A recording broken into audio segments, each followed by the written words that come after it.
সাইয়ারা দেখে লোকে এত কাঁদছে কেন? Let me explain. লোকে সাইয়ারা দেখে কাঁদছে না, লোকে কাঁদছে নিজের লাইফে সেই অসমাপ্ত ভালোবাসার জন্য, রেগে করে ফেলা সেই ব্রেকআপের জন্য, সামান্য ভুল বোঝাবুঝি অথবা ইগো দেখিয়ে সেই মানুষটিকে ছেড়ে আসার জন্য। কেউ বলছে ওভার হাইপড, ক্রিঞ্জ মুভি, আবার কেউ বলছে ইটস ইমোশনাল। বেঞ্চিং, গ্যাসলাইটিং, সিচুয়েশনশিপের যুগে আমরা এখনো কাউকে ভালোবাসতে চাই। হ্যাঁ, দিল টুটা হে, থোড়া সা দুঃখা হে।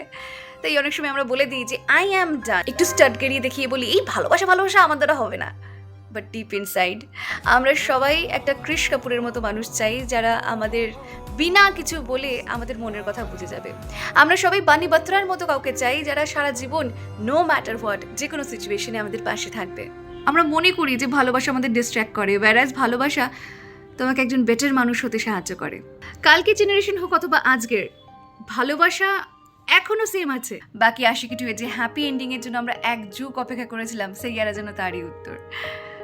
শিট, স্পয়লার দিয়ে ফেললাম।